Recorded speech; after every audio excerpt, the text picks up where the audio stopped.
अंबेडकर नगर पहुंचे सुभाषपा के राष्ट्रीय अध्यक्ष ओम प्रकाश राजभर ने पार्टी कार्यक्रम में हिस्सा लिया। मीडिया से मुखातिब होते हुए उन्होंने कई मुद्दों पर अपनी प्रतिक्रिया दी। अखिलेश और केशव मौर्य के बीच चल रहे ट्विटर वार पर उन्होंने कहा कि पिछड़ों को किसी की फिक्र नहीं है, सब आपस में लड़कर समाज का नुकसान कर रहे हैं। ये लोग चाहे ट्विटर पर लड़ें, चाहे फेसबुक पर या फिर जुबान से लड़ें, सही लड़ाई लड़ने की हिम्मत कोई नहीं जुटा पा रहा है।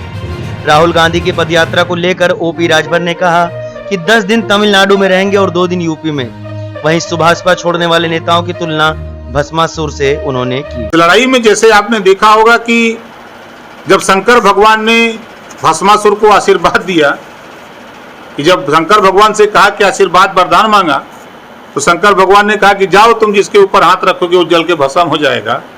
तो शंकर भगवान ने भस्मासुर को आशीर्वाद दिया, तो भस्मासुर शंकर भगवान को दौड़ा लिया। तो जिसको हम लोग नेता बनाए, जमीन से उठा करके इस ऊंचाई तक पहुंचाए, और आज मुझे तकलीफ है, लेकिन सबसे बड़ी तकलीफ इस बात की है कि जिस झंडे और टोपी के दम पर विधानसभा का चुनाव लड़ा, मुख्तार अंसारी के खिलाफ 6000 वोट से हारा वो व्यक्ति लोकसभा का चुनाव लड़ा, अपना पैसा लगाया, और उसी झंडे टोपी के बल पे वो आदमी राष्ट्रीय उपाध्यक्ष की संज्ञा देता कि मैं राष्ट्रीय उपाध्यक्ष था, और उसी झंडे और टोपी पर उसी के सामने रमेश सिंह जूता जूता उस झंडे और टोपी को कचड़ रहे हैं, उसी पे पान खा के थूक रहे हैं।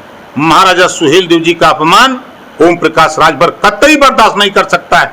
एक नहीं सैकड़ों लोग चले जाएं, लेकिन महाराजा सुहेलदेव जी का सम्मान कभी झुकने नहीं देंगे। ट्विटर पर वार चल रहा है अखिलेश यादव और केशव प्रसाद मौर्य के बीच में। केशव प्रसाद मौर्य ने ट्विटर किया अखिलेश पर हमला बोला। अखिलेश ने भी ट्वीट किया है, उन्होंने लिखा है कि आप इतना जो मुस्कुरा रहे हो, आपके मंत्रालय में बजट की कटौती हो गई, आपके मंत्रालय के विभागों में पैसा नहीं पहुंचा, टेंडर न हो पाया, क्या ये सब रात छिपा रहे हो? आप इतना क्यों मुस्कुरा रहे हो?